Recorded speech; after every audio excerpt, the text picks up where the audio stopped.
जय हिंद दोस्तों। आपका हल एग्जाम में स्वागत है। मैं रविकांत। आज हम आपको मॉडर्न हिस्ट्री के यूपी ट्रिपल एस सी के जो द्वारा पेपर कराए गए हैं उसका हम आज मॉडर्न हिस्ट्री का पूरा क्वेश्चन करेंगे। हमने लास्ट टाइम आपको 2 क्लास करा चुके हैं। आपको एंशिएंट हिस्ट्री का जो यूपी ट्रिपल एस सी के द्वारा पेपर कराए गए हैं उसके जितना था आपका एंशिएंट हिस्ट्री के जितने क्वेश्चन थे हमने करा चुके हैं, और हमने मिडिवल हिस्ट्री के भी क्वेश्चन आपको करा चुके हैं। ये हम आपको यूपी ट्रिपल एस सी के प्रीवियस ईयर के क्वेश्चन सीरीज चला रहे हैं, जिसमें कि हमने 2 टॉपिक ख़त्म कर लिए हिस्ट्री के, एंशिएंट एंड मिडिवल हिस्ट्री ख़त्म कर लिए हैं। आज हम मॉडर्न हिस्ट्री करेंगे, और मॉडर्न हिस्ट्री से ज़्यादा क्वेश्चन आते हैं आपको पता होगा, इसलिए मॉडर्न हिस्ट्री हो सकता है आपका 2 लेक्चर में कंप्लीट हो। तो हम लोग स्टार्ट करते हैं। तो आप लोग स्टार्ट करने से पहले हेलो एग्जाम को सब्सक्राइब कर लीजिएगा, एंड आप अपने दोस्तों तक इसको भी शेयर कर दीजिएगा। हम लोग स्टार्ट करते हैं मॉडर्न हिस्ट्री से, यानी आधुनिक इतिहास से स्टार्ट करते हैं आज। और हमने 2 क्लासेस में क्या कर दिया है, फिनिश कर चुके हैं, क्योंकि फर्स्ट क्लास आपकी थी प्राचीन इतिहास की और दूसरी कौन सी थी, मिडिवल हिस्ट्री की। तो स्टार्ट करते हैं हम लोग मॉडर्न हिस्ट्री का। तो मॉडर्न हिस्ट्री में कहाँ से देखेंगे हम लोग, भारत में यूरोपियों का आगमन। यूरोप में कौन कौन आ जाएगा आपका, पुर्तगीज हो जाएगा, डच हो जाएगा, अंग्रेज हो जाएगा, फ्रांसीसी हो जाएगा, ये सभी जो आए हुए थे इंडिया में। पहला क्वेश्चन हम लोग देखते हैं। ये हम जो सीरीज चला रहे हैं सभी क्या है, यूपी ट्रिपल एस सी के द्वारा जो पेपर कराए गए हुए हैं प्रीवियस ईयर में, वही आपके सभी क्वेश्चन हैं। जैसे कि आपका हो गया लेखपाल हो गया, यूपी ट्रिपल एस सी पेट का हो गया, बीडीओ का एग्जाम हो गया, आरओ का हो गया, लोअर पीसेस का, इन्हीं से सब हम क्वेश्चन करा रहे हैं। आपका ये जीएस की आपको पूरा सीरीज चल रही है। पहला क्वेश्चन हम लोग देखते हैं मॉडर्न हिस्ट्री का। वास्को डी गामा का मकबरा भारत के निम्नलिखित में से किस स्थान पर स्थित है। तो वास्को डी गामा का मकबरा कहाँ पर है, केरला में है। कहाँ पर है, केरला में कोच्चि में है। यहीं पर ये कौन था, ये पुर्तगाली नाविक था, जिसने कब आए थे 1498 में भारत के पश्चिमी तट पर स्थित कालीकट बंदरगाह पहुंचा था, और यहीं पर जमहूरी ने इसका स्वागत किया था। अगला क्वेश्चन आते हैं हम लोग,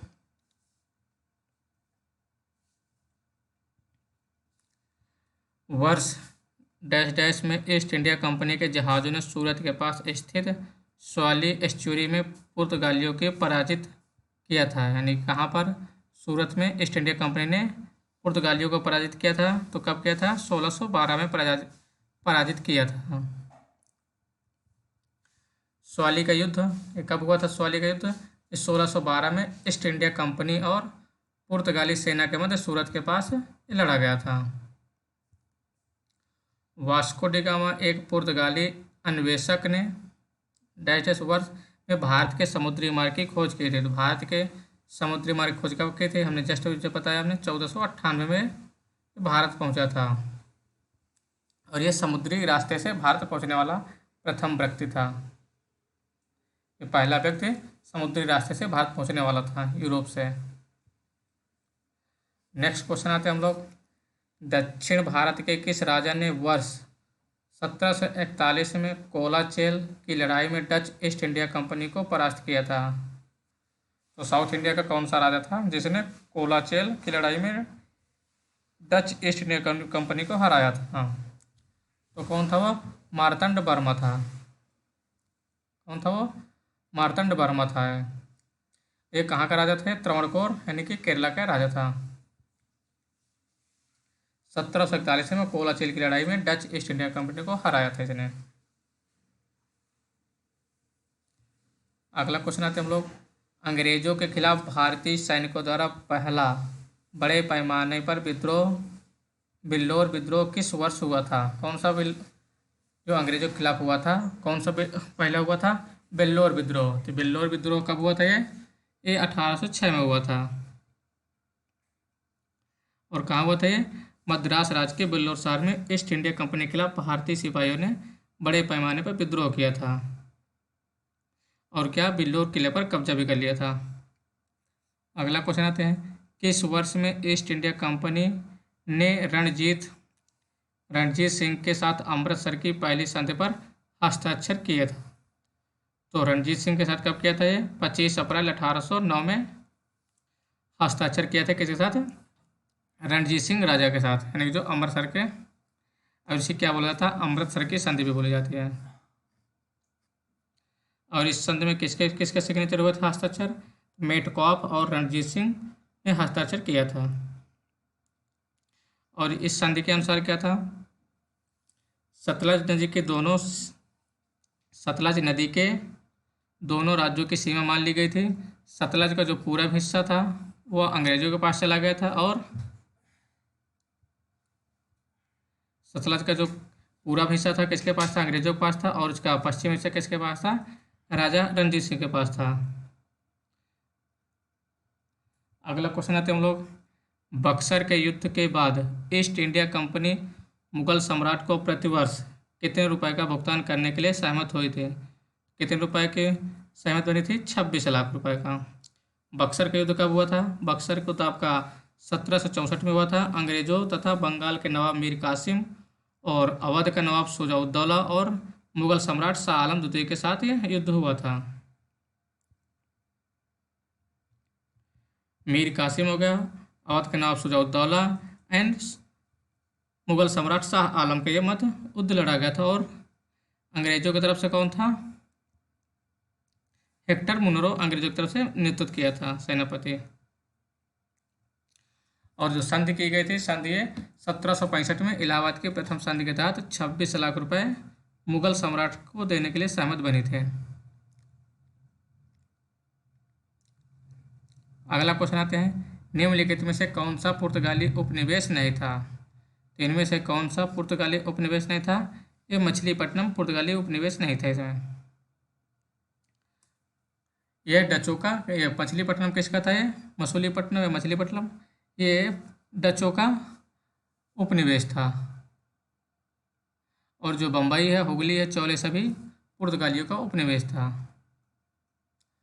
अगला क्वेश्चन आते हैं हम लोग, भारत में काजू का प्रथम परिचय किन लोगों द्वारा कराया गया था? तो भारत में सबसे पहले काजू का परिचय किसके द्वारा कराया गया था? पुर्तगालियों द्वारा कराया गया था। पुर्तगालियों के द्वारा ही तंबाकू, काजू, चीकू, अमरूद, ये सब चीज़ों का श्रेय दिया जाता है किसको? पुर्तगालियों को। और प्रेस का भी दिया जाता है, प्रिंटिंग प्रेस का।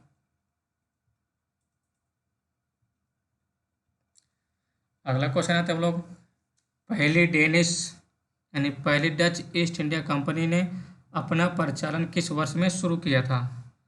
तो जो डेनमार्क कंपनी थी वो कब से शुरू किया था? वो 1616 में इंडिया में सबसे पहले अपना परिचालन शुरू किया था।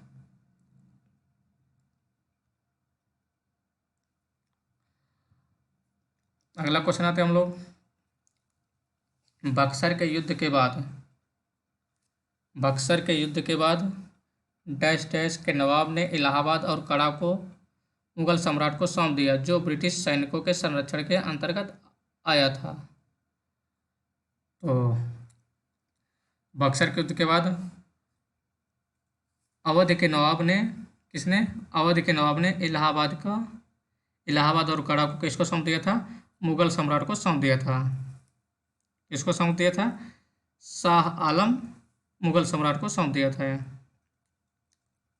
बक्सर के युद्ध कब हुआ था? 1764 में हुआ था। और संधि कब हुई थी?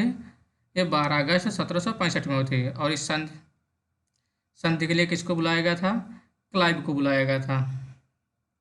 और अवध के नवाब से इलाहाबाद एवं कड़ा के जिले लेकर मुगल सम्राट को दे दिए जाएंगे। क्या था इसमें? अवध के नवाब से इलाहाबाद और कड़ा लेकर मुगल सम्राट को दे दिया गया था। और कंपनी 26 लाख रुपए वार्षिक पेंशन मुगल सम्राट को देगी। और इसके बदले में मुगल सम्राट बंगाल, बिहार एवं उड़ीसा की दीवानी किसको दे दिया था? कंपनी को दे दिया था। वास्को डी गामा किस वर्ष कालीकट में उतरा? तो कब पहुंचा था? 1458 में पहुंचा था। हमने ये बता चुका है पीछे आपको। अगला बातें हैं मराठा साम्राज्य। कौन सा? मराठा साम्राज्य। तो निम्नलिखित में से किस सेना की ताकत छापामार यानी गुरिल्ला रणनीति थी। तो किसकी थी ये? मराठाओं की थी, गुरिल्ला रणनीति।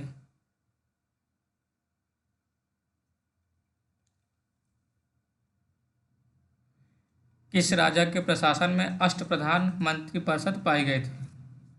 तो किसके प्रशासन में पाई गई थी ये? शिवाजी के शासन में ही अष्टप्रधान मंत्री परिषद पाई गई थी। और शासन में ही शिवाजी की सहायता के लिए कितने? 8 बड़े अधिकारियों तथा मंत्रियों का एक समूह होता था, जिसे अष्टप्रधान कहा जाता था। इसमें आपका पेशवा होता था, अर्थात प्रधानमंत्री, अमात्य,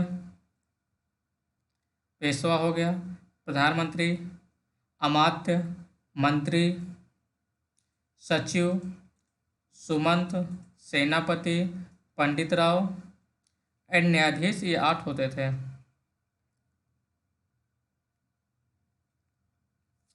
अगला क्वेश्चन आता है, निम्न में से कौन सा संत शिवाजी के समकालीन थे? तो शिवाजी के समकालीन कौन सा संत थे? तुकाराम। ये शिवाजी के समकालीन संत थे।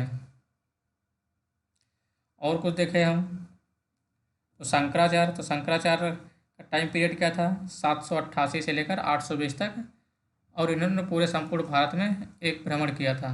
और इनका जो फिलासफी थी अद्वैतवाद था।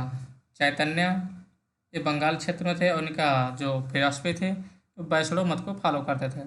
तुकाराम ये महाराष्ट्र के एरिया में रहते थे, 1598 से 1650 के आसपास।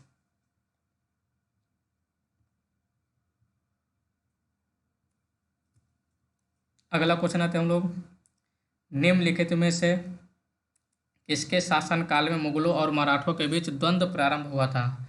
किसके टाइम मुगलों और मराठों के बीच युद्ध आरंभ हुआ था? तो औरंगजेब के टाइम पर मुगलों और मराठों के बीच युद्ध स्टार्ट हुआ था। शिवाजी और मुगल बादशाह औरंगजेब को पहली बार मुकाबला हुआ जब अहमदनगर एवं चुनार पर आक्रमण किया था। और इस संघर्ष में शिवाजी को पीछे हटना पड़ा था। अगला क्वेश्चन आते हैं हम लोग, रानी लक्ष्मीबाई का विवाह झांसी के निम्नलिखित में से किस राजा से हुआ था? तो जो रानी लक्ष्मीबाई का विवाह हुआ था वो गंगाधर राव से हुआ था। किससे हुआ था? गंगाधर राव से हुआ था। और लक्ष्मीबाई का विवाह कब हुआ गया था? ये 14 वर्ष की अवस्था में ही हो गया था। और तब गंगाधर राव की एज कितनी थी? 40 साल के आसपास थे। अगला क्वेश्चन आता है, सिराजुद्दौला किस युद्ध में अंग्रेजों से पराजित था?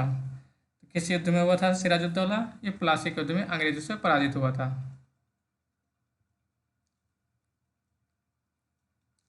और प्लासी के युद्ध कब हुआ था? 1757 में। अंग्रेजों की तरफ से क्लाइव था और मराठों की तरफ से कौन था? सिराजुद्दौला था।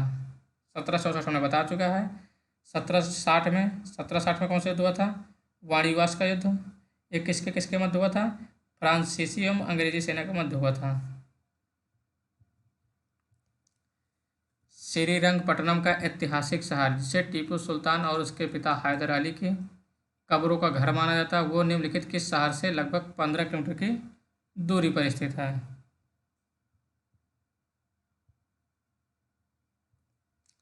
क्या कह रहा है? श्रीरंगपट्टनम का ऐतिहासिक शहर जो किस शहर से दूरी है 15 किलोमीटर की लगभग? मैसूर से। टीपू सुल्तान 1799 में अंग्रेजों से युद्ध करते हुए शहीद हो गया था। और टीपू सुल्तान और उसके पिता हैदर अली की कब्र कहाँ पर है? श्रीरंगपट्टनम में स्थित है। और ये मैसूर से लगभग 15 किलोमीटर की दूरी पर स्थित है।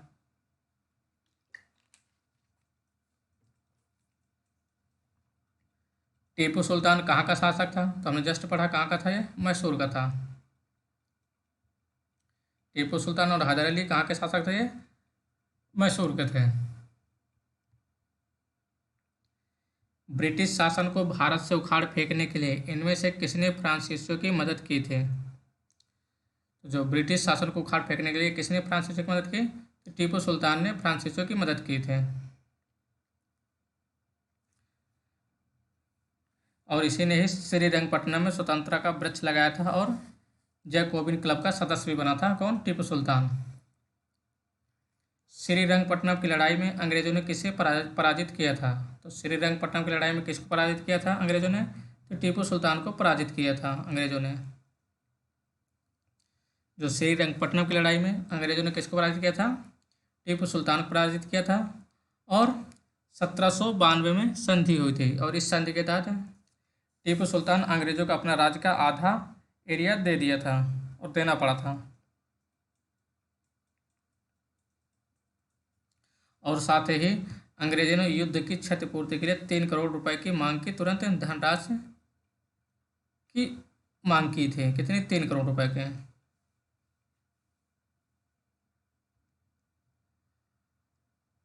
अगला क्वेश्चन आते हैं हम लोग, निम्नलिखित में से कौन अवध का प्रथम नवाब था? तो अवध का प्रथम नवाब कौन था? सादत खान था। कौन था? सादत खान। ये अवध का प्रथम नवाब बना था। और अंतिम नवाब की बात की जाए तो अंतिम कौन था? तो अंतिम था वाजिद अली शाह। कौन था? 1847 से 1856 तक ये था वाजिद अली शाह। और इसी से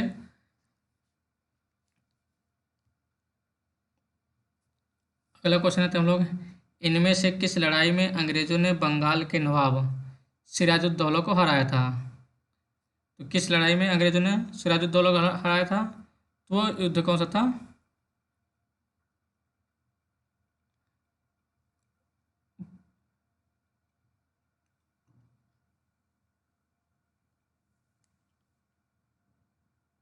तो प्लासी की लड़ाई कब हुई थी? 1757 के अंग्रेजों के सेनेटर रॉबर्ट क्लाइव और नवाब सिराजुद्दौला के मध्य हुए थे। किसके मध्य हुए थे? नवाब सिराजुद्दौला के मध्य हुए थे। इसके मध्य होती है ये 1757 के युद्ध में ही बंगाल का नवाब सिराजुद्दौला एंड अंग्रेजों के मध्य यानी क्लाइव के मध्य युद्ध हुआ था। और 1760 में वाणीवास का युद्ध हुआ था। प्लासी का युद्ध बता चुके हैं, 1757 में हुआ था, इसको एक्सप्लेन करने की जरूरत नहीं है। प्लासी की लड़ाई अंग्रेजों और किसके मध्य लड़ा गया था? ये सिराजुद्दौला के मध्य लड़ा था। कौन था? बंगाल का नवाब।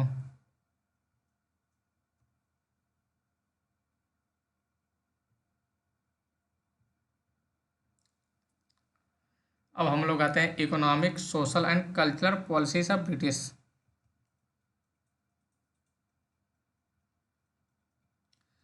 तो डलहौजी ने भारत में ब्रिटिश साम्राज्य के लिए अवध को कब्जे में लिया था। तो किसके तहत अवध को कब्जे में लिया था? ये राज्य में अव्यवस्था के माध्यम से अवध को अपने कब्जे में ले लिया था। किससे? नवाब वाजिद अली शाह से। किसके तहत लिया था? अव्यवस्था के माध्यम से उसने कब्जे में ले लिया था अपने।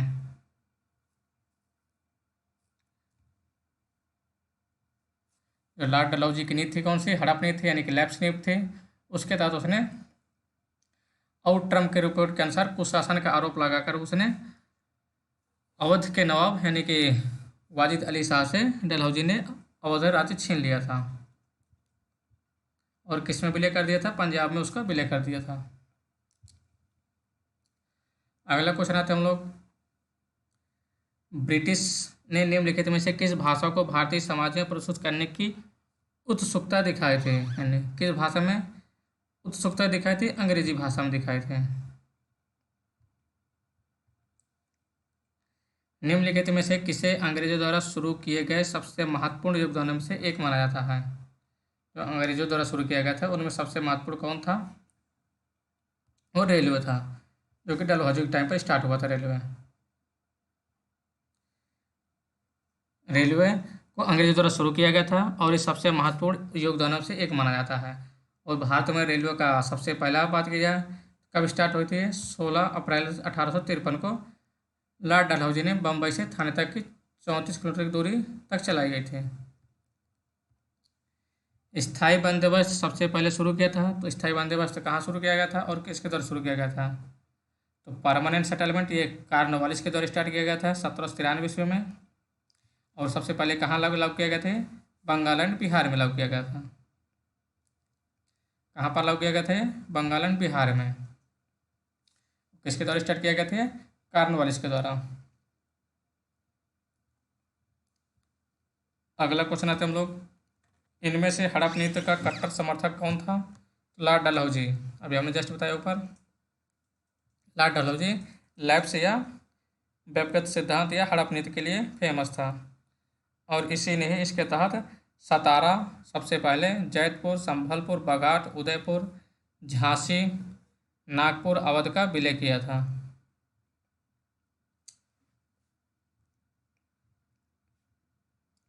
अगला क्वेश्चन आते हैं हम लोग। ब्रिटिश सरकार ने भारत में सरकार के संरचना में कुछ सुधारों की घोषणा की जिन्हें मोर्ले मिंटो सुधार के रूप में भी जाना जाता है। तो मोर्ले मिंटो सुधार कब आया था ये? 1909 में आया था ये। मोर्ले मिंटो सुधार कब आया था ये? 1909 में आया था।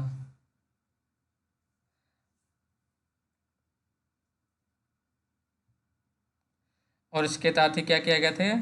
मुस्लिमों को पृथक निर्वाचन का मताधिकार के लिए व्यवस्था की गई थे। किसके लिए? मुस्लिमों के लिए पृथक निर्वाचन के लिए व्यवस्था की गई थी। अगला क्वेश्चन आते हैं। ईस्ट इंडिया कंपनी ने किस वर्ष में कलकत्ता में सर्वोच्च न्यायालय की स्थापना की थी? तो कब की थी? 1773 के रेगुलेटिंग एक्ट के तहत 1774 में सर्वोच्च न्यायालय की स्थापना की गई थी।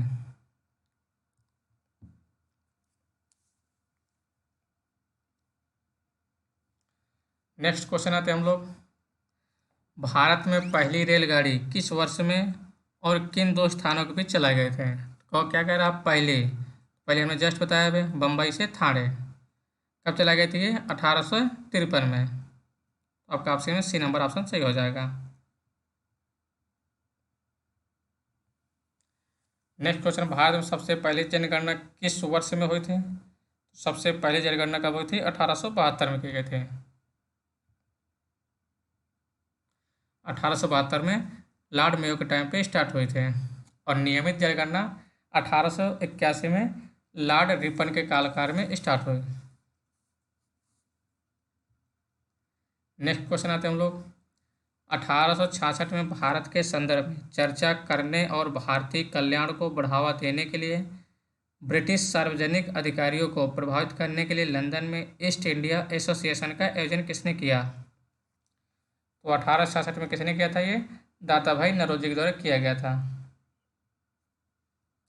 दाता भाई नौरोजी ने ब्रिटिशकालीन भारत को एक पारसी बुद्धिजीवी राजनीतिक और सामाजिक नेता था ये। और इन्होंने ही इन्हें क्या कहा जाता है? भारत का वयोवृद्ध पुरुष भी कहा जाता है।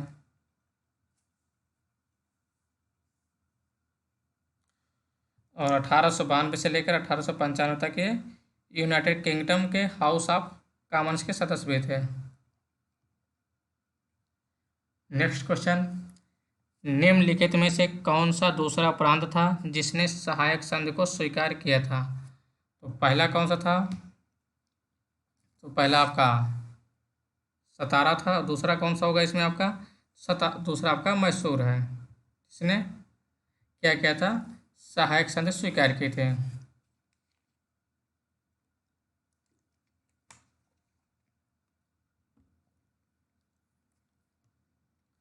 तो नेक्स्ट क्वेश्चन आते हैं हम लोग। निम्नलिखित में से कौन सी प्रणाली भारत में ब्रिटिश शासन के दौरान भूमि राजस्व प्रणाली से संबंधित नहीं थे?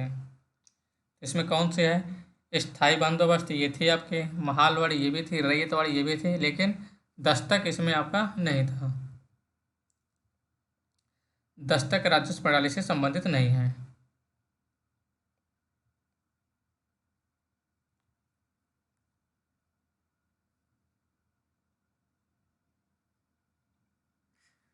अगर बात की जाए स्थायी बंदोबस्त या जमींदारी व्यवस्था, ये कब लागू की गई थी? 1793 में कॉर्नवालिस के द्वारा। रैयतवाड़ी पद्धति ये 1792 में किसके द्वारा? हॉल्ट मैकेंजी के हेक्टर मुनरो के द्वारा। महालवाड़ी मैकेंजी के द्वारा। नेक्स्ट क्वेश्चन आते हैं हम लोग।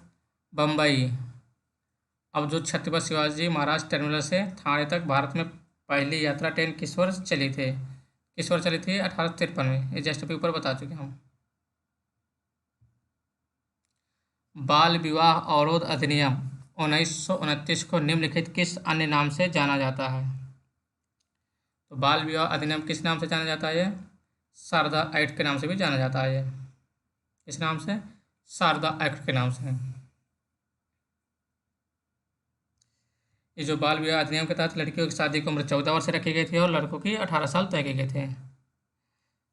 और इसके बाद लड़कियों की 18 और लड़कों की 21 वर्ष कर दिया गया था। और इसी एक्ट को क्या कहा जाता है? सरदा एक्ट के नाम से भी जाना जाता है। 1764 में ब्रिटिश ईस्ट इंडिया कंपनी द्वारा स्थापित भारत का पहला डाकघर निम्नलिखित में से किस स्थान पर था? तो पहला डाकघर कहाँ लगाया गया था? तो बम्बई में लगाया गया था, जो कि अब मुंबई है। और सबसे पहला डाकघर कब बना था ये? 1764 में। अगला क्वेश्चन आते हैं हम लोग।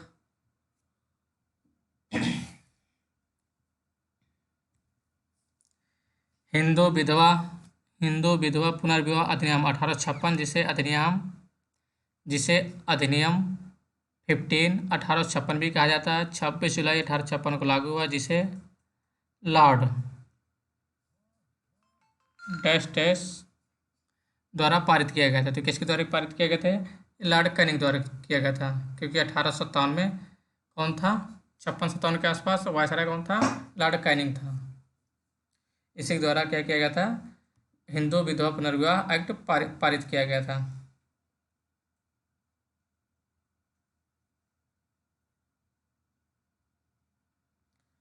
अगला क्वेश्चन हम लोग आते हैं 1891 में बीएम मालाबारी के प्रयासों को तब फल मिला जब सहमत की उम्र अधिनियम को पारित किया गया, जिसके अनुसार डैश डैश वर्ष से कम की बालिका को विवाह पर प्रतिबंधित कर दिया गया था। कितना वर्ष किया था ये? 12 वर्ष से कम की आयु की लड़कियों को विवाह पर प्रतिबंध लगा दिया गया था।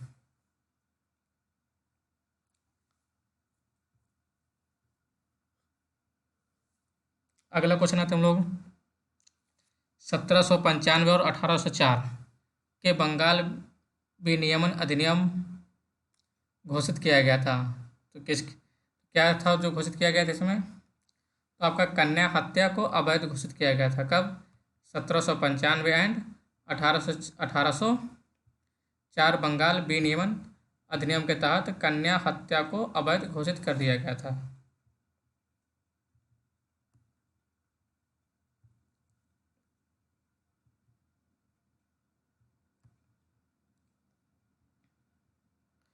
और इस अधिनियम के अंतर्गत शिशु हत्या पर भी प्रतिबंध लगा दिया गया था। अगला क्वेश्चन आते हैं हंटर कमीशन किस विकास पर अधिक बल दिया था? तो हंटर कमीशन किस पर दिया था? ये प्राइमरी शिक्षा पर दिया था, प्राथमिक शिक्षा पर ज़्यादा बल दिया था।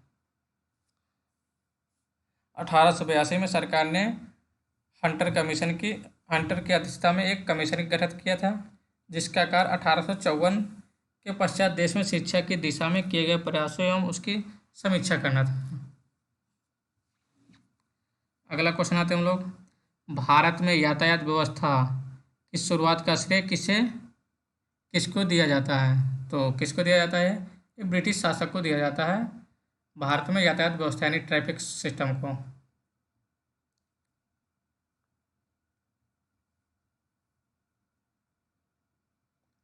अगला क्वेश्चन आते हैं हम लोग महालवाड़ी प्रणाली कहाँ लागू किए गए थे? तो महालवाड़ी प्रणाली कहाँ पर की गई थी? राजस्थान उत्तर प्रदेश के आसपास किए गए थे।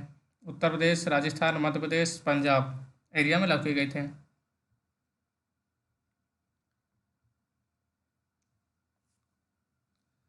अगला क्वेश्चन आते हैं हम लोग और महालवाड़ी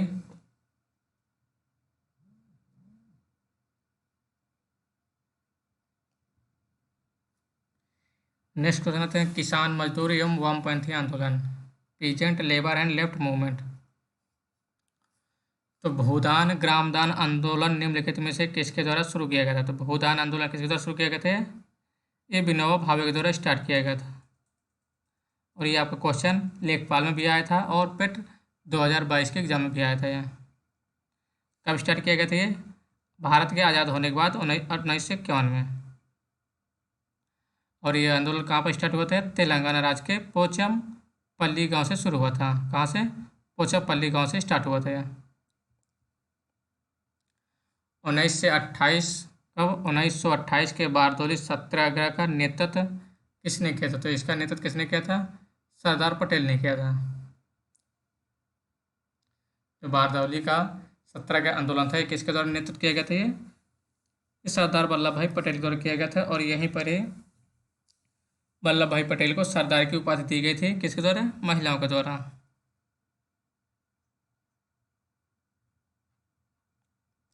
निम्नलिखित में से कौन अवध के कृषक आंदोलन का नेता था? तो अवध के कृषक आंदोलन का नेता कौन था? बाबा रामचंद्र था। कौन थे? बाबा रामचंद्र थे। ये तो सीधा एलिमिनेशन हो जाएगा आपका। महात्मा गांधी हो ही नहीं सकता, बी आर अम्बेडकर ये थे नहीं, अल्लारू सीताराम राजू ये भी नहीं थे।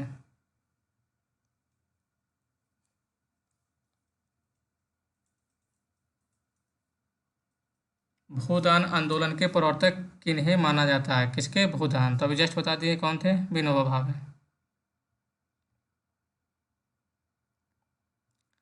अब आते हैं 1857 के रिवोल्ट पर। कहाँ पहुंच जाते हैं हम लोग? 1857 के रिवोल्ट पर। तो निम्नलिखित में से किनके द्वारा 1857 की क्रांति की शुरुआत की गई थी? किसके द्वारा की गई थी? सिपाहियों के द्वारा की गई थी। 1857 क्रांति सिपाही द्वारा की गई थी। और इस क्रांति की शुरुआत कब से की गई मानी जाती है? 10 मई 1857 से मानी जाती है। और यह क्रांति धीरे धीरे में कई शहरों में फैल गए थे। मेरठ होते हुए कानपुर, बरेली, झांसी, दिल्ली, अवध आदि स्थानों में फैल गया था यह। निम्नलिखित में से कौन सा 1857 के विद्रोह का परिणाम था? जो 1857 का विद्रोह था उसका क्या परिणाम था? तो इसमें क्या था? ईस्ट इंडिया कंपनी की शक्तियों को ब्रिटिश क्राउन में हस्तांतरित कर दिया गया था। अंग्रेजों ने भारत में लोगों की पारंपरिक धार्मिक और सामाजिक प्रथाओं को कुचलने का फैसला किया। जमींदारों की रक्षा की नीतियों को समाप्त कर दिया। अंग्रेजों ने फैसला किया कि सेना में भारतीय सैनिकों का अनुपात बढ़ाया जाए। ये आपका ऑप्शन क्या हो जाएगा? ए नंबर। ईस्ट इंडिया कंपनी की शक्तियों को किसमें हस्तांतरण कर दिया गया था? ब्रिटिश क्राउन में कर दिया गया था।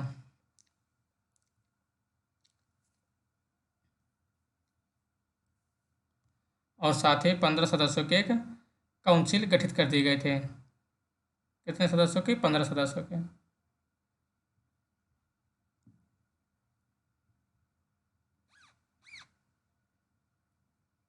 नेक्स्ट क्वेश्चन आते हैं।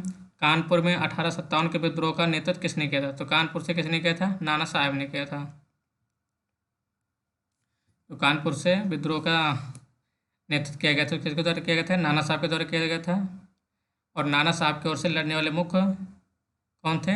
तात्या टोपे थे। और झांसी की बात कीजिए, झांसी से कौन लड़ा था? रानी लक्ष्मीबाई। बिहार से कौन लड़ा था? बाबू कुंवर सिंह, यानी कि जगदीशपुर से कौन लड़ा था? कुंवर सिंह। लखनऊ से बेगम हजरत महल ने नेतृत्व किया था। और इलाहाबाद से लियाकत अली खान। जब मंगल पांडे विद्रोही हो गए तब वो 34वें मूल इन्फेंट्री रेजिमेंट में एक सिपाही थे, जो किस स्थान पर स्थित था? तो कहाँ पर स्थित था वो? बैरकपुर।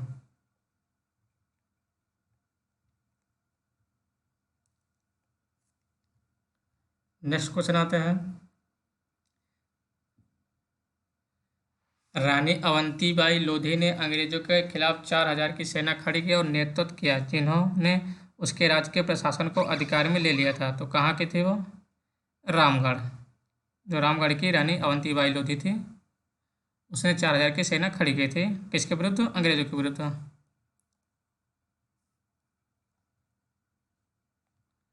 नेक्स्ट क्वेश्चन आते हैं हम लोग। भारतीय स्वतंत्रता के प्रथम संग्राम 1857 के संदर्भ में सही विकल्प हमको चुनना है। इसे सिपाही विद्रोह के नाम से भी जाना जाता है। बिल्कुल सही है। यह जम्मू कश्मीर के उधमपुर जिले में शुरू किया गया था। ये गलत है आपका। जम्मू कश्मीर नहीं, ये कहाँ से स्टार्ट हुआ था? मेरठ से स्टार्ट हुआ था। यह जम्मू कश्मीर, ये तो गलत हो गया। यह दिल्ली, आगरा, कानपुर और लखनऊ में व्यापक रूप से फैला गया था। तो ये आपका स्टेटमेंट सही हो जाएगा। तो ए और सी आपका सही है। क्या हो जाएगा? ए और सी सही है, बी गलत हो जाएगा आपका।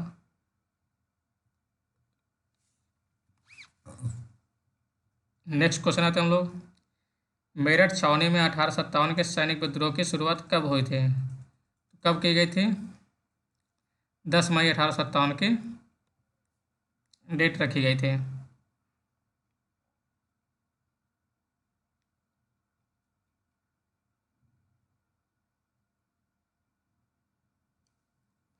नेक्स्ट क्वेश्चन आते हैं हम लोग, निम्नलिखित में से किसने 1857 के विद्रोह को दबाने के लिए अंग्रेजों को सहायता प्रदान नहीं की? क्या कह रहा है, किसने 1857 के विद्रोह को दबाने के लिए अंग्रेजों को सहायता प्रदान नहीं की?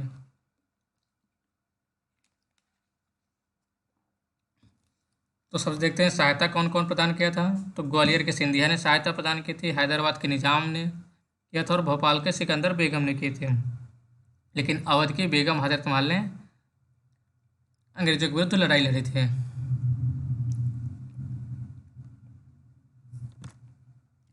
और ग्वालियर के सिंधिया, इंदौर के होलकर, हैदराबाद के निजाम, जोधपुर के राजा, भोपाल के नवाब, पटियाला के नवाब, कश्मीर के महाराजा ने 1857 के विद्रोह को कुचलने के लिए अंग्रेजों की क्या किया थी, सहायता की थी इन्होंने। ये लोग गद्दार थे। 1857 के प्रथम स्वतंत्रता विद्रोह में भाग लेने वाली प्रसिद्ध महिला स्वतंत्रता सेनानी कौन थे? तो 1857 में जो भाग लेने वाली कौन थी, इसमें आपको हो जाएगा बेगम हजरत महल हो जाएगा।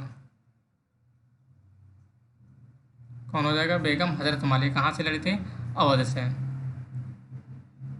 और इन्हें महक परी के नाम से भी जाना जाता था।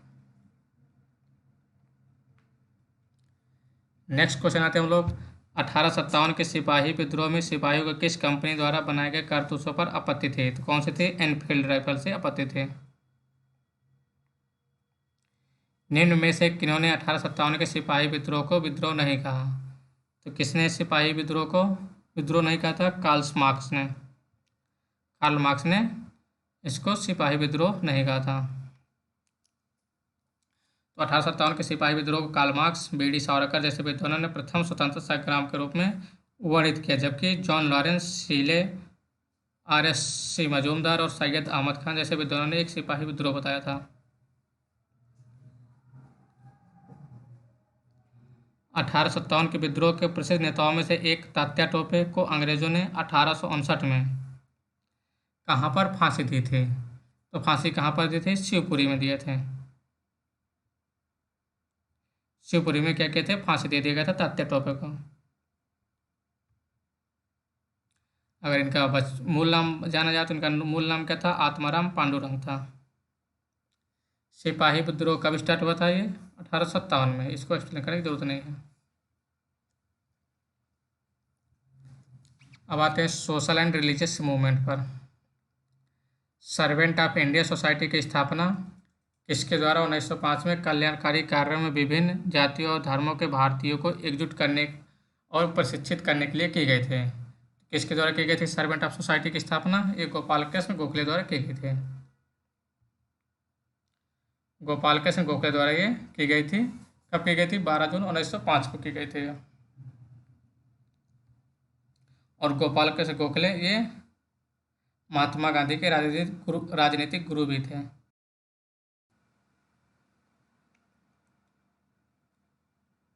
अगला क्वेश्चन आते हैं हम लोग,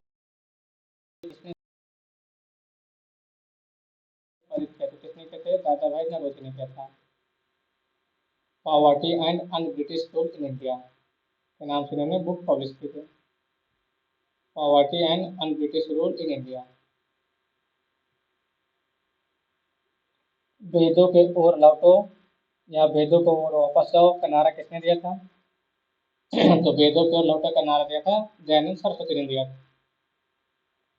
सरस्वती मतलब वेद, इसलिए ध्यान रखिए किसे, सरस्वती वेद।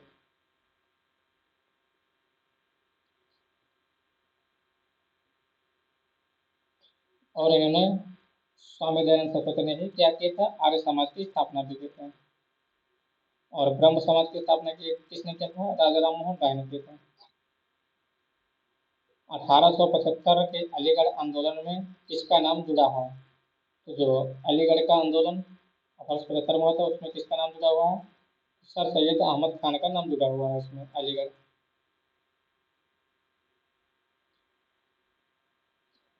और इन्होंने ही क्या किया था, अलीगढ़ में मोहम्मदन एंग्लो ओरिएंटल कॉलेज की स्थापना की थी, जो करंट में क्या नाम है, अलीगढ़ मुस्लिम विश्वविद्यालय के नाम से जाना जाता है।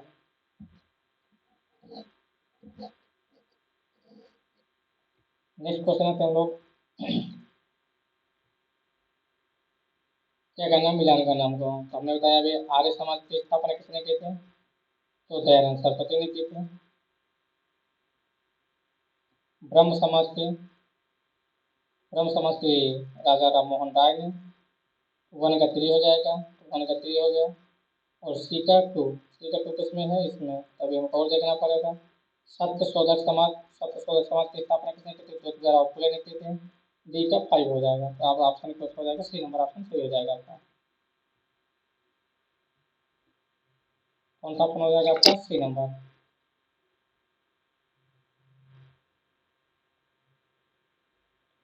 ब्रह्म समाज की स्थापना राजा राम मोहन राय ने किया था 1828 में। रामकृष्ण मिशन की स्वामी विवेकानंद ने किया था 1897 में। आर्य समाज की दयानंद सरस्वती ने 1875 में। और सत्य शोधक समाज की स्थापना ज्योतिबा फुले ने की थी 1873 में।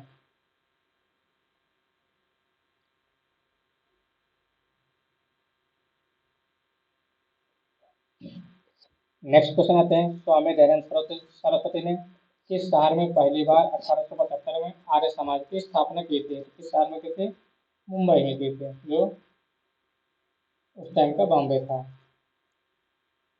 और ये एक हिंदू सुधार आंदोलन था। और स्वामी दयानंद सरस्वती द्वारा एक रचित बुक भी है, कौन से, सत्यार्थ प्रकाश नामक से उन्होंने बुक पब्लिश की थी। अलीगढ़ मुस्लिम विश्वविद्यालय की स्थापना किसने की थी, तो किसने की थी, जैसे बताया हमने, सैयद अहमद खान ने किया था। सर सैयद अहमद खान ने कब किया था, 1875 में। जो कि 1920 में इसका नाम क्या कर दिया गया, अलीगढ़ मुस्लिम विश्वविद्यालय कर दिया गया है। नेक्स्ट क्वेश्चन आते हैं हम लोग, 1828 में ब्रह्म समाज की स्थापना निम्नलिखित में से किसके द्वारा की गई थी। और जैसे हमने देखा किसके द्वारा की गई थी, राजा राममोहन के द्वारा की गई थी। और राजा राममोहन के प्रयासों से ही सती प्रथा का भी अंत हुआ था, यानी कि सती प्रथा एक एक्ट भी पास करता था। ब्रह्म समाज की स्थापना, सेम क्वेश्चन, राजा राममोहन राय। भारत में राजनीतिक सुधारों के लिए आंदोलन शुरू करने वाले भारतीय नेता थे, तो इसमें कौन से थे भारतीय नेता, राजा राममोहन राय।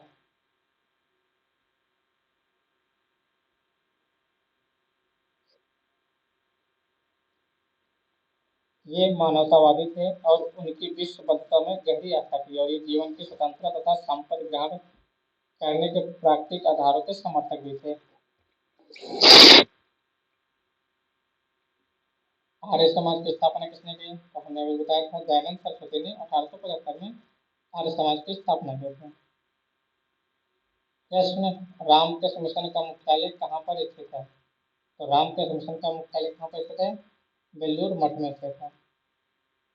और इसकी स्थापना कब हुई थी, 1897 में की गई थी, किसके द्वारा, स्वामी विवेकानंद के द्वारा ये स्थापना की गई थी, रामकृष्ण मिशन की।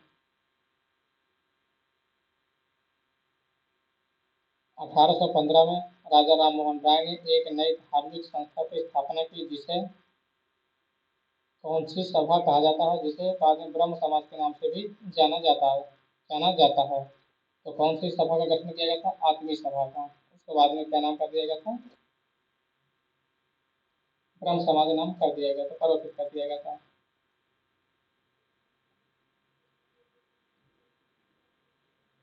स्वामी विवेकानंद द्वारा 1897 में डैश डैश शुद्ध आंदोलन शुरू किया गया था, ये गलत है। तब तो बोध है कि ये भी गलत है, रामकृष्ण मिशन की स्थापना हुई थी, जैसे हमने बताया ऊपर अगर इसकी की गई मिशन, रामकृष्ण मिशन की स्वामी विवेकानंद ने स्थापना की थी कब, 1897 में।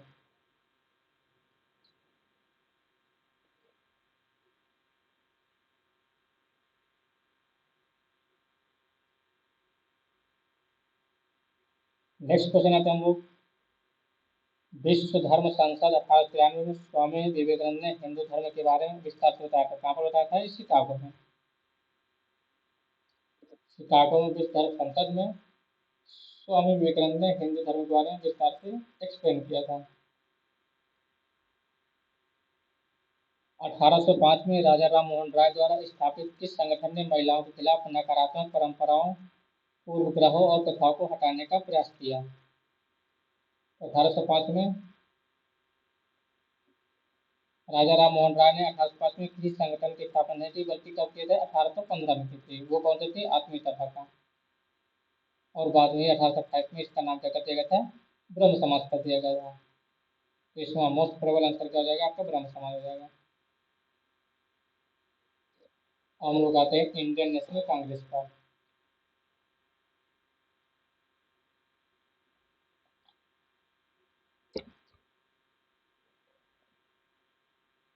तो भारतीय राष्ट्रीय कांग्रेस के उस अधिवेशन के स्थान का नाम बताइए जहां पूर्ण स्वराज को अपना अंतिम लक्ष्य घोषित किया गया था। तो कौन सा था वो? लाहौर। कौन सा अधिवेशन था वो? लाहौर अधिवेशन था। और उसकी अध्यक्षता किसने किया था? नेहरू ने किया था। और यहीं पर क्या किया गया था? पूर्ण स्वराज की घोषणा की गई थी 1829 में। पूर्ण स्वराज की मांग करने वाले प्रथम कार्यकर्ता का नाम लिखते थे। कौन था सबसे पहले कार्यकर्ता? हजरत मोहानी थे। हजरत मोहानी ने ही पूर्ण स्वराज की सर्वोत्तम मांग की थी।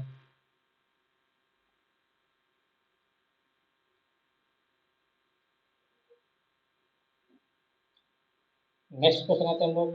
भारतीय राष्ट्रीय कांग्रेस की स्थापना तब की गई थी जब दिसंबर 1885 में देश भर के 72 प्रतिनिधियों ने कहाँ पर मुलाकात की थी? कहाँ पर की थी? बॉम्बे पर मुलाकात की थी।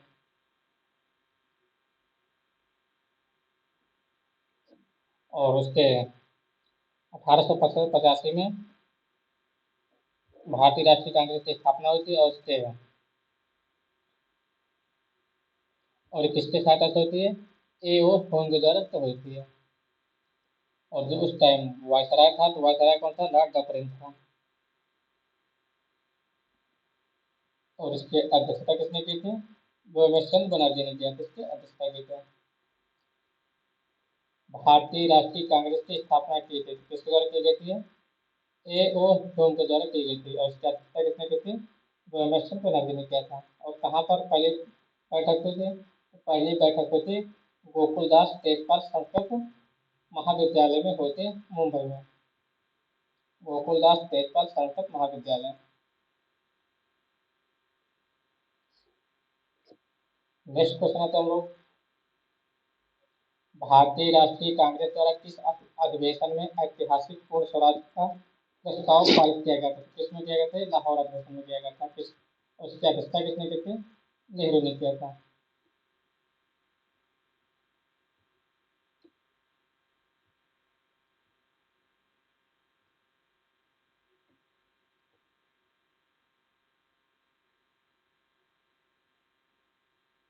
लाहौर जवाहरलाल नेहरू द्वारा ये पूर्ण स्वराज का दिया गया था 1890 में। और 31 में कराची में अध्यक्ष कौन थे? सरदार वल्लभ भाई पटेल थे। नेक्स्ट क्वेश्चन आता है हम लोग। जब सुभाष चंद्र बोस ने भारतीय राष्ट्रीय कांग्रेस के अध्यक्ष पद से इस्तीफा दिया तो इस पद का प्रस्ताव किसे दिया जा रहा था? किसे दिया गया था ये? राजेंद्र प्रसाद को दिया गया था बाद में। 1939 में कांग्रेस अध्यक्ष के चुनाव के तहत मतभेद हुआ था, जिसमें पट्टाभी सीतारामैया और सुभाष चंद्र बोस के मध्य इलेक्शन हुआ था। और जिसमें कि सुभाष चंद्र बोस की क्या हुई थी? विजयी हुई थे। लेकिन बाद में कुछ मतभेद के कारण सुभाष चंद्र बोस ने इस्तीफा दे दिया था। उसके बाद राजेंद्र प्रसाद को कार्यकारी अध्यक्ष बनाया जाता है। और ये घटना त्रिपुरी घटना के नाम से भी जाना जाता है। किसके नाम से? त्रिपुरी घटना के नाम से भी जाना जाता है। सुभाष चंद्र बोस वर्ष कांग्रेस पार्टी के अध्यक्ष बने थे। कब बने थे? 1938 और 1939, 2 बार बने थे। 1938 का हरिपुरा अधिवेशन हुआ था और 1939 में त्रिपुरी अधिवेशन हुआ था।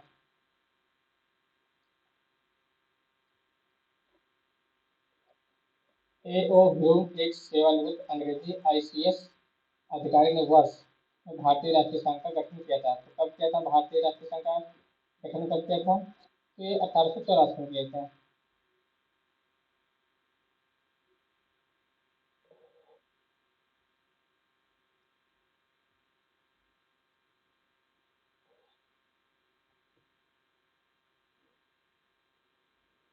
और इसी का नाम बाद के 1885 में क्या कर दिया गया था?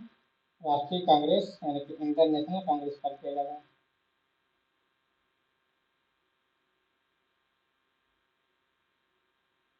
नेक्स्ट क्वेश्चन आता है हम लोग, महात्मा गांधी भारतीय राष्ट्रीय कांग्रेस के अध्यक्ष किस वर्ष बने?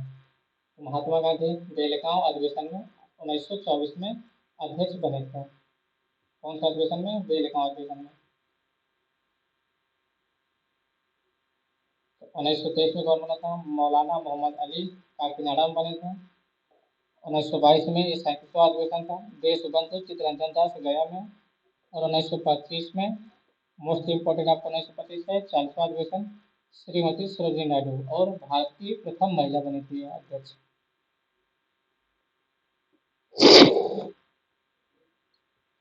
राष्ट्रीय गान सर्वप्रथम कब और कहाँ गाया गया था? तो राष्ट्रीय गान सबसे पहले कहाँ गाए गए थे? ये कलकत्ता अधिवेशन में 1911 में गाया गया था। कहाँ पर गाए गए थे? कलकत्ता अधिवेशन 1911 में गाए गए थे।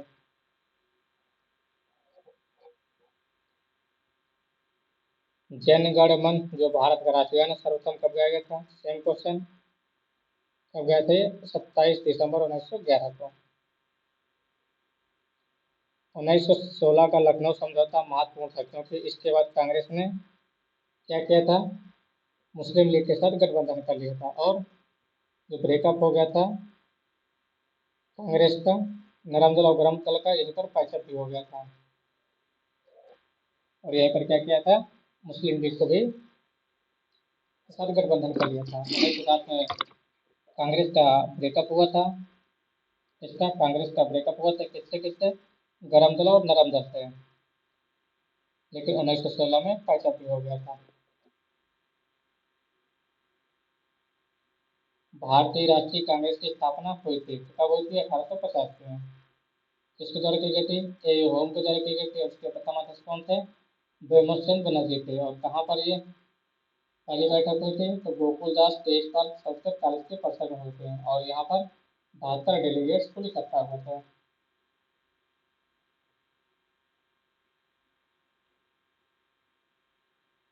नेक्स्ट क्वेश्चन आते हैं हम लोग, 28 दिसंबर 1885 को भारतीय राष्ट्रीय कांग्रेस की स्थापना गोकुलदास तेजपाल संस्कृत स्कूल के परिसर में हुई थी। तो कहाँ पर हुई थी? मुंबई में।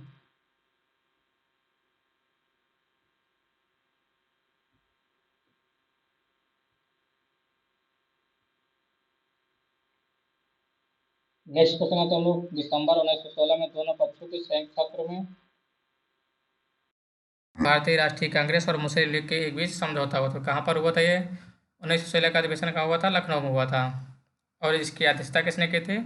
अंबिका चरण मजूमदार ने किया था इसकी अध्यक्षता। 1916 में कौन किया था अध्यक्षता? अंबिका चरण मजूमदार ने।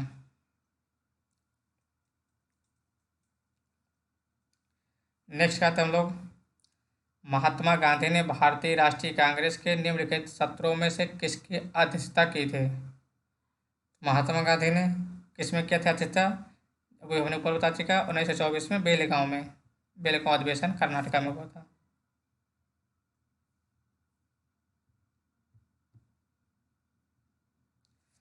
भारतीय राष्ट्रवाद के पहले या प्रारंभिक चरण को 1850 से 1950 कहा जाता, तो क्या कहा जाता? आरंभिक चरण भी कहा जाता है इसको।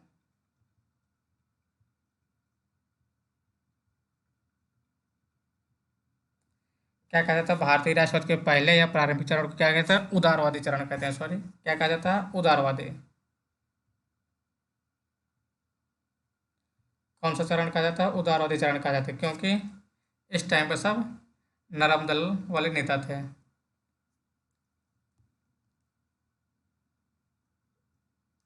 भारतीय राष्ट्रीय कांग्रेस के अधिवेशन की सर्वप्रथम किस मुसलमान ने अध्यक्षता की थी? तो सबसे पहले मुस्लिम अध्यक्ष कौन था? तो बदरुद्दीन तैयब जी थे। कौन थे? बदरुद्दीन तैयब जी थे।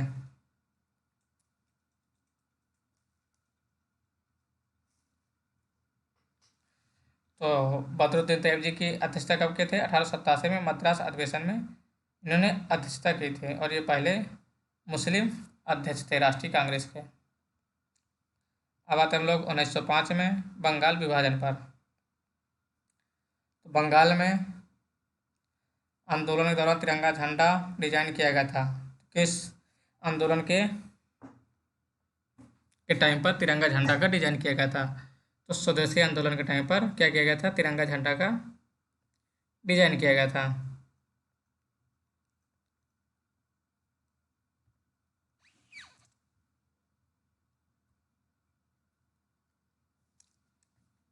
निम्नलिखित में से किस स्वदेशी आंदोलन का प्रमुख कारण माना जाता है?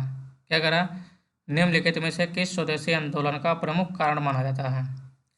तो स्वदेशी जो आंदोलन स्टार्ट हुआ था उसका मेन कारण क्या था? बंगाल विभाजन के कारण स्वदेशी आंदोलन स्टार्ट हुआ था। और कब हुआ था ये? 1905 में कलकत्ता के टाउन हॉल में ये घोषणा की गई थी कि बंगाल का विभाजन किया जाएगा। तभी स्वदेशी आंदोलन को बंग भंग विरोधी आंदोलन भी कहा जाता है इसको। बंगाल का विभाजन 1905 ब्रिटिश वायसराय, कौन? ब्रिटिश वायसराय के द्वारा किया गया था। तो कौन था ब्रिटिश वायसराय? तो उस टाइम लॉर्ड कर्जन था। 1905 में वायसराय कौन था? कर्जन था। इसी टाइम पर क्या हुआ था? बंगाल का विभाजन हुआ था।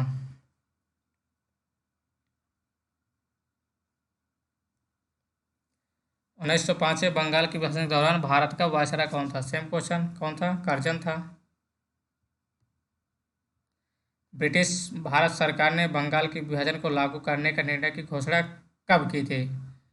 तो कब की थी घोषणा? तो 19 जुलाई 1905 की डेट दी गया था।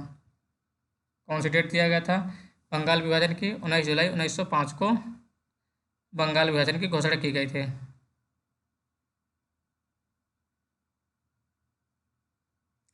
और ये 16 अक्टूबर 1905 को लागू हो गई थे। कब कही गई थी लागू? 16 अक्टूबर 1905 को लागू भी कर दी गई थे। नेक्स्ट क्वेश्चन आते हैं हम लोग। निम्नलिखित में से किसे बंगाल के विभाजन 1905 के विरोध में हुए आंदोलन का नेतृत्व किया था? तो किसने नेतृत्व किया था? तो सुरेंद्रनाथ बनर्जी ने स्वदेशी आंदोलन का नेतृत्व किया था।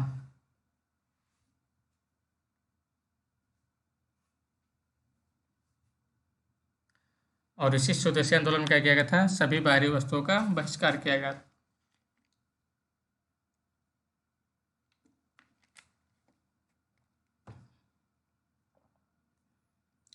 नेक्स्ट क्वेश्चन आते हैं हम लोग।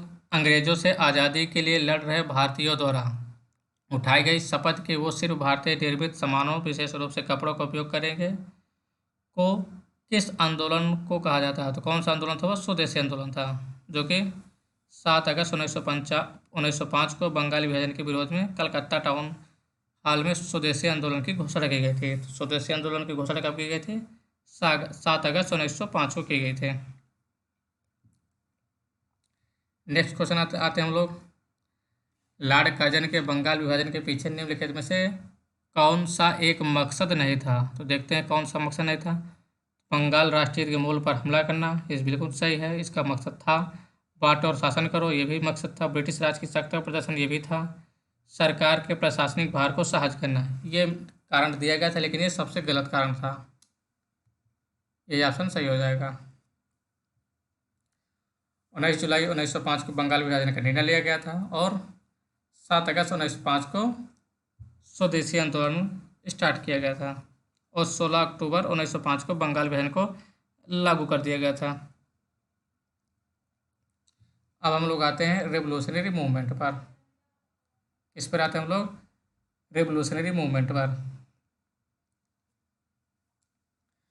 8 अप्रैल 1929 को भगत सिंह और डैश ने केंद्रीय विधानसभा में एक बम फेंका था। उद्देश्य, जैसा कि उनके पत्रक ने समझाया था, कि मारना नहीं था बल्कि बहरों को सुनाना था। तो भगत सिंह के साथ और कौन था? तो बीके दत्ता थे। कौन थे? बटेश्वर दत्त थे। भगत सिंह और बटेश्वर दत्त ने सेंट्रल लेजिस्लेटिव असेंबली में खाली बेंचों पर बम फेंका था। अगला आते हम लोग। वर्ष 1910 में मध्य भारत में निम्नलिखित में से कौन सा विद्रोह शुरू हुआ था? तो 1910 के मध्य में कौन सा विद्रोह शुरू हुआ था? बस्तर विद्रोह शुरू हुआ था और ये रियासत में ब्रिटिश राज के खिलाफ आदिवासी विद्रोह था। कौन सा था ये? आदिवासी विद्रोह था। और बात की जाए तो कोल विद्रोह कब हुआ था? 1831 से 1848 में। संथाल विद्रोह 1856 55 के आसपास हुआ था। और वर्ली विद्रोह 1945 में स्टार्ट हुआ था।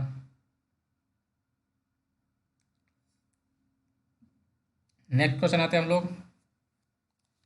काकोरी मामले में पकड़े जाने के बाद अशफाक उल्लाह खान को किस जेल में कैद किया गया था? तो अशफाक उल्लाह खान को कहाँ पर किया गया था कैद? ये फैजाबाद में किया गया था।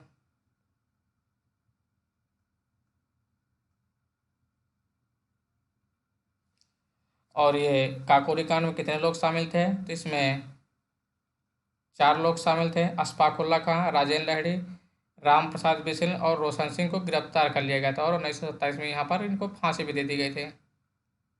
और हाल ही में यूपी गवर्नमेंट ने काकोरी कांड का नाम बदलकर काकोरी ट्रेन एक्शन कर दिया है। इनमें से कौन सा क्रांतिकारी संगठन काकोरी खनन केस में शामिल नहीं था? तो इसमें कौन सा शामिल नहीं था? तो इसमें HRA शामिल नहीं था। हिंदुस्तान रिपब्लिकन एसोसिएशन इसमें शामिल नहीं था। सॉरी, पूछ रहा शामिल था, तो कौन शामिल था इसमें? HRA शामिल था।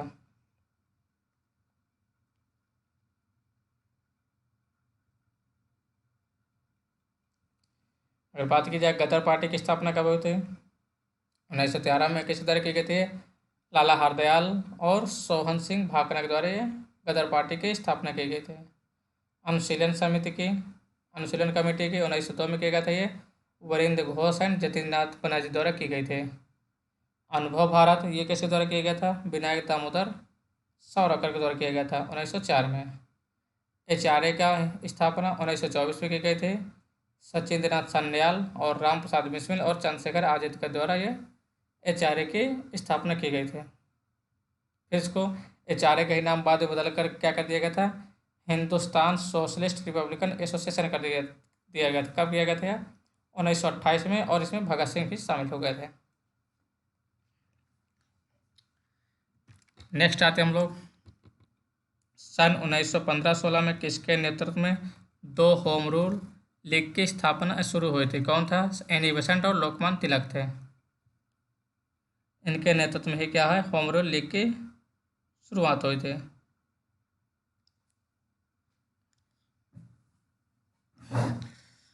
और बात की जाए तो तिलक ने मराठा एवं केसरी, कौन कौन से? तिलक ने मराठा और केसरी तथा एनी बेसेंट ने कॉमन बिल एवं न्यू इंडिया नामक, कौन सा?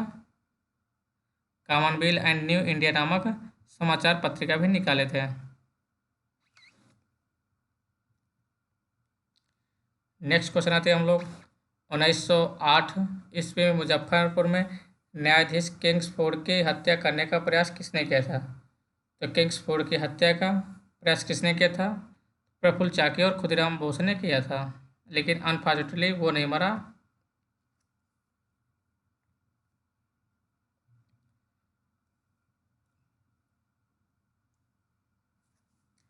नेक्स्ट क्वेश्चन आते हैं हम लोग स्वतंत्रता सेनानियों भगत सिंह, सुखदेव और राजगुरु को फांसी की सजा दी गई थी। तो फांसी की सजा कब दी गई थी? 1931 में दी गई थी। इस टाइम कौन था? वायसराय इरविन था। तो लाला लाजपत राय की मृत्यु से सारा देश उत्तेजित हो गया था, जिसमें के चंद्रशेखर आजाद, सुखदेव सिंह, भगत सिंह, राजगुरु और अन्य क्रांतिकारियों ने उनके मौत का बदला लेने का निर्णय लिया था।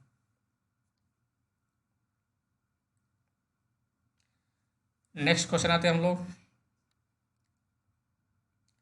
निम्नलिखित में से कौन एक भारतीय राष्ट्रीय आंदोलन में क्रांतिकारी नेता नहीं था?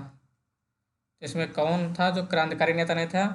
तो गोपाल कृष्ण गोखले। ये नरम दल के नेता थे, गरम दल के नहीं।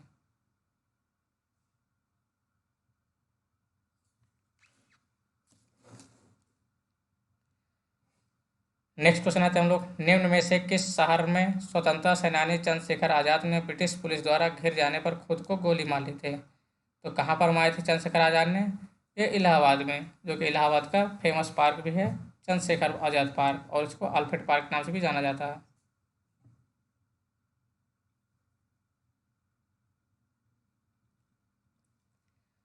नेक्स्ट क्वेश्चन आते हैं, निम्नलिखित में से किस क्रांतिकारी द्वारा the philosophy of the Bombay नामक प्रसिद्ध लेख लिखा गया था? तो किसके द्वारा लिखा गया था ये भगवती चरण बोहरा द्वारा लिखा गया था। कौन सा लेख? The philosophy of the Bombay. और जिसका शीर्षक क्या था? हिंदुस्तान प्रजातंत्र समाजवादी सभा का घोषणा पत्र, ये इसका शीर्षक था। वर्ष 1904 में कितने क्रांतिकारियों के गोपनीय समिति के रूप में अभिनव भारत का आयोजन किया गया था? तो किसके, वो कौन क्रांतिकारी थे जिसके गोपनीय रूप में अभिनव भारत का आयोजन किया गया था?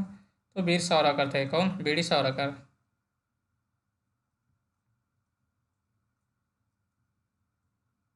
नेक्स्ट क्वेश्चन आते हैं हम लोग, गदर आंदोलन के नेता कौन थे? तो गदर आंदोलन के नेता कौन थे? हरदयाल सिंह थे। कौन थे? हरदयाल।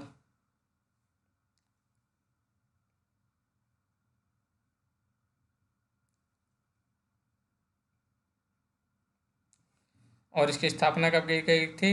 1913 में सैन फ्रांसिस्को यूएसए में हुआ था। और इसके अध्यक्ष थे, इसके प्रमुख नेता कौन कौन थे? लाला हरदयाल सिंह और सोहन सिंह भाकना इसके प्रमुख नेता थे।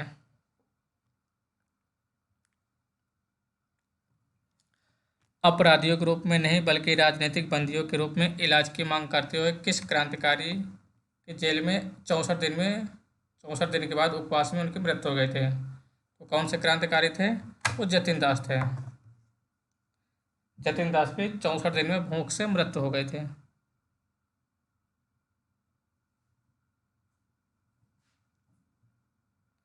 और जतिन दास हिंदुस्तान सोशलिस्ट रिपब्लिक एसोसिएशन के क्रांतिकारी नेता थे और इन पर लाहौर खरेंद के तहत मुकदमा चला था। 1908 में खुदीराम बोस और प्रफुल्ल चाकी ने मुजफ्फरपुर में किस ब्रिटिश जज पर बम मारा एवं उसे मारने का प्रयास किया, जो पहले कलकत्ता के मुख्य प्रेसिडेंसी के मजिस्ट्रेट थे? तो कौन थे? किंग्सफोर्ड थे।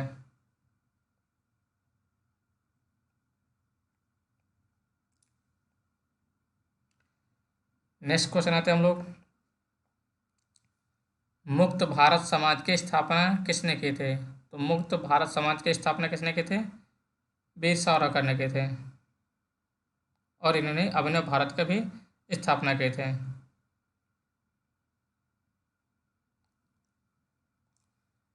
नेक्स्ट क्वेश्चन आते हैं हम लोग, राम प्रसाद बिस्मिल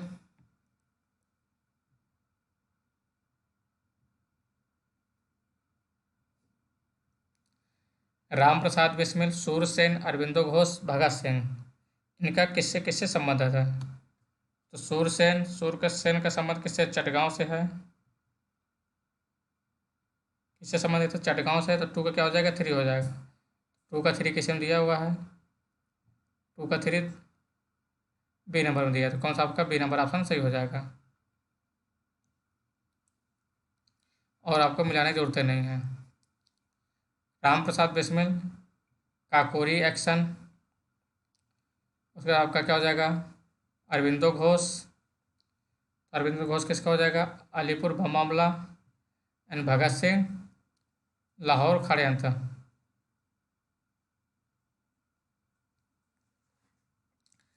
गदर क्रांति आरंभ होने का सबसे प्रमुख कारण क्या था? तो गदर क्रांति का सबसे प्रमुख कारण क्या था? ये आपका कामागाटा मारू घटना थे। कौन सी घटना थी? कामागाटा मारू घटना थी। ये क्या थी? जापानी जहाज थे।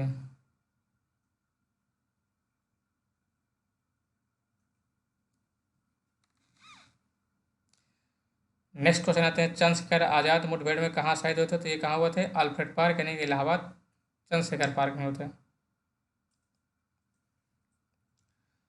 नेक्स्ट क्वेश्चन आते हैं हम लोग, भारत के भीतर और बाहर दोनों में क्रांतिकारी सक्रिय भूमिका निभाने वाले एकमात्र भारतीय राजकुमार कौन थे? तो कौन थे वो भारतीय राजकुमार? एक राजा महेंद्र प्रताप थे। ये भारत के भीतर और बाहर दोनों में क्रांतिकारी सक्रिय भूमिका निभाने वाले एक भारतीय राजकुमार राजा महेंद्र प्रताप थे।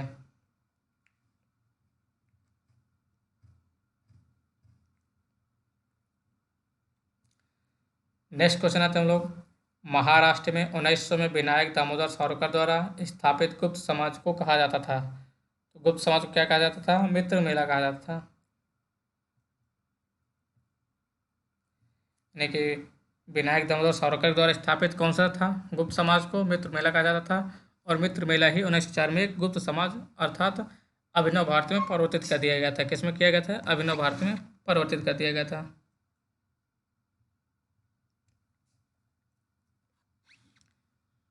खुदीराम बोस को ब्रिटिश न्यायाधीश मजिस्ट्रेट किंग्सफोर्ड की हत्या के प्रयास के लिए फांसी दे दी गई थी। किसके हत्या में की गई थी? किंग्सफोर्ड के। ये तीसरी बार आपको सुना चुका है। अब आते हैं हम लोग नेक्स्ट क्वेश्चन पर।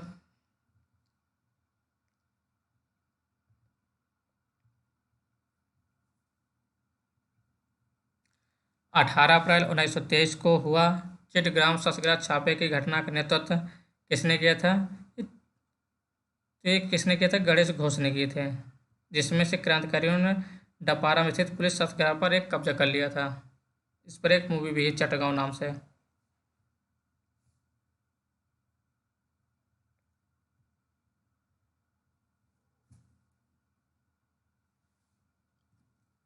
नेक्स्ट क्वेश्चन देखते हैं हम लोग। 1919 में गांधी जी ने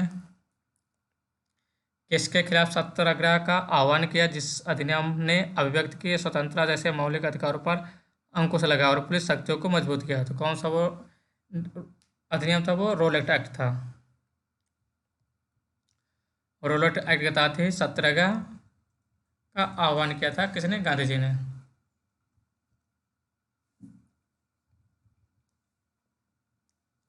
और इस एक्ट को ही क्या कहा जाता है? ना अपील, न दलील, न कोई वकील, इस युद्ध को कहा जाता था। निम्नलिखित में से महात्मा गांधी का कौन सा सत्याग्रह नील कृषकों की समस्या से जुड़ा था? तो नील कृषकों से कौन सा सत्याग्रह जुड़ा था? ये चंपारण सत्याग्रह था। कौन सा था ये? चंपारण सत्याग्रह।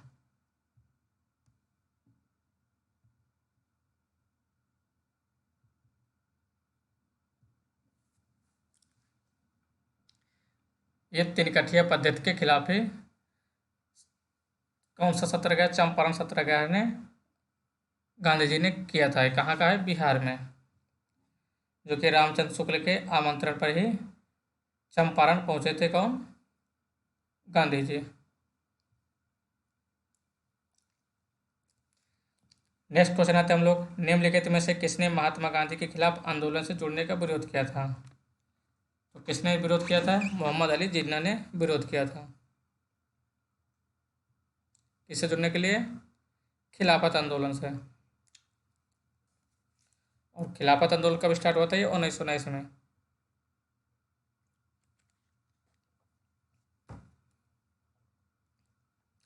अगला क्वेश्चन आते हैं। गांधी के सत्याग्रह के सिद्धांत के संदर्भ में निम्नलिखित में से क्या सत्य नहीं है? अहिंसा को फॉलो करते थे, किसी सजा का प्रतिकार नहीं करना, और सतता परहेज से परहेज करते थे। ये आपका ऑप्शन सी नंबर सही हो जाएगा। अगला क्वेश्चन। चंपारण सत्याग्रह का नेतृत्व किसने किया था? तो चंपारण सत्याग्रह का नेतृत्व किसने किया था? गांधी जी ने किया था। कब? 1917 में। कहाँ पर हुआ था? ये बिहार में। तिनकठिया पद्धति के खिलाफ हुआ था, ये नील खेती के लिए। महात्मा गांधी भारत के तीव्र तीव्र इंडस्ट्रियलाइजेशन के विरुद्ध थे, यानी कि तेजी से औद्योगिकरण बढ़ रहा था, उसके क्या है? महात्मा गांधी जी विरुद्ध थे इसके।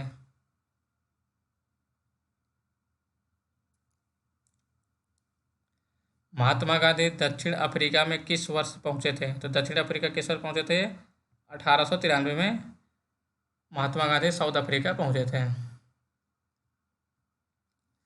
और ये किसका केस लड़ने पहुंचे थे? अब्दुल्ला सेठ के निमंत्रण पर 1893 में साउथ अफ्रीका पहुंचे थे, उन्हीं का केस लड़ने के लिए। महात्मा गांधी के किस अमेरिकी जीवनी लेखक ने, यानी महात्मा गांधी के किस अमेरिकी जीवनी लेखक ने जीवनी लिखा था, जो कि असहयोग भारत और गांधी जी के जीवन में एक युग का नाम बन गया है? कौन था वो? लुई फिशर था।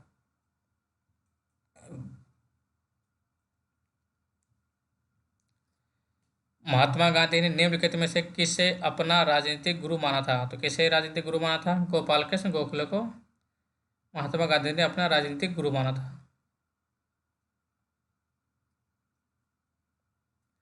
और मोहम्मद अली जिन्ना का भी राजनीतिक गुरु कौन थे? गोपाल कृष्ण गोखले थे। महात्मा गांधी किस वर्ष कांग्रेस के अध्यक्ष बने? तो कब बने थे? 1924 में। ये पीछे बता चुके हमने बेलगांव अधिवेशन में। रंग भेद के कारण महात्मा गांधी को किस वर्ष साउथ अफ्रीका के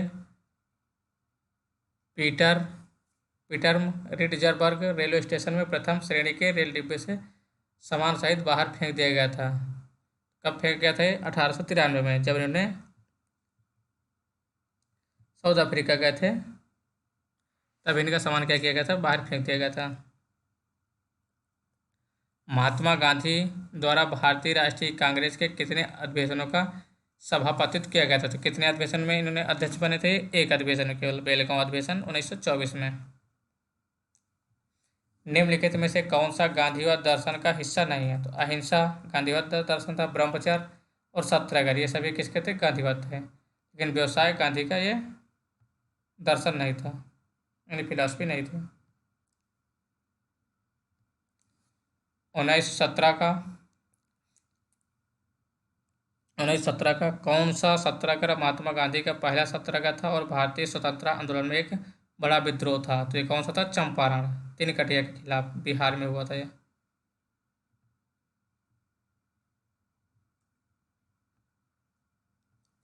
महात्मा गांधी ने सत्याग्रह कौन सा?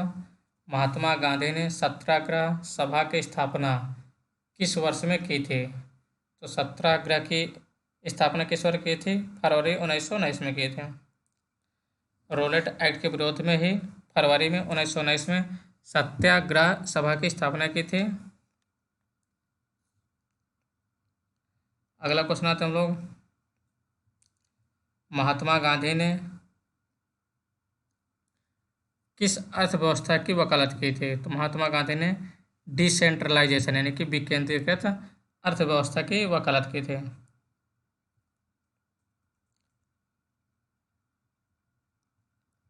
अगला क्वेश्चन आते हैं हम लोग, महात्मा गांधी के लिए भारतीय मानवता की एकता, इसकी आर्थिक स्वतंत्रता और समानता का प्रतीक था। क्या था? खादी था।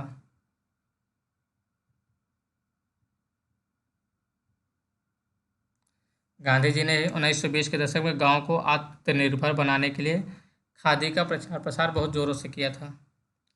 इनमें से कौन सा महात्मा गांधी का आर्थिक विचार नहीं है? तो इनमें से कौन सा आर्थिक विचार नहीं है? गैर हिंसक अर्थव्यवस्था ये था उनका विचार। विकेंद्रीकरण, कुटीर उद्योग ये भी था। गांव एवं गांव सर्वोदय का पुनर्जन्म, इसमें मशीनरी और नवीनतम तकनीकों का अधिकतम उपयोग, ये महात्मा गांधी का आर्थिक विचार नहीं था। The story of my experiment with truth के लेखक कौन है? इसके लेखक कौन है? The story of my experiment with truth, इसके मोहनदास करमचंद गांधी इसके लेखक हैं। The story of my experiment with truth, सत्य के साथ मेरा प्रयोग। गांधी जी के गांव सर्वोदय के आदर्श ने बताया कि एक आदर्श गांव को कुछ शर्तों को पूरा करना होगा। इनमें से क्या शर्तें नहीं थे? तो इनमें शर्तें क्या नहीं थे? भाईचारे की भावना विकसित करने के लिए पूजा का एक स्थान से दूसरे बगल में बनाया जाना है। ये आपका स्टेटमेंट गलत है।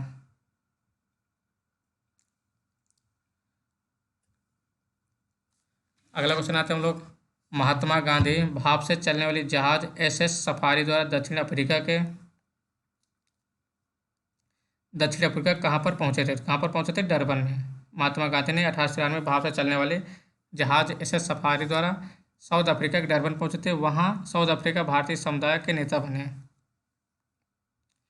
गांधी जी ने 1904 में डरबन के बाहर किस बस्ती नामक एक सामुदायिक क्रियाशील मठ की स्थापना की थी? तो किसकी की थी? फिनिक्स की थी। फिनिक्स बस्ती नामक एक सामुदायिक क्रियाशील मठ की स्थापना की थी। 1917 में चंपारण सत्याग्रह किस राज्य में प्रारंभ हुआ? कहाँ पर हुआ था? बिहार राज्य में। और किसके बुलाने पे गए थे? रामचंद्र शुक्ल के तिनकठिया के विरोध में। गांधी जी का नमक सत्याग्रह आंदोलन दांडी मार्च कब प्रारंभ हुआ?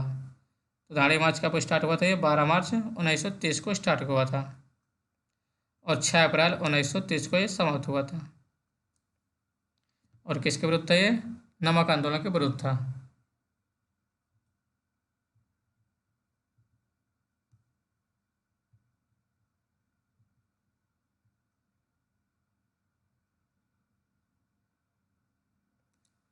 अगला क्वेश्चन आते हैं हम लोग।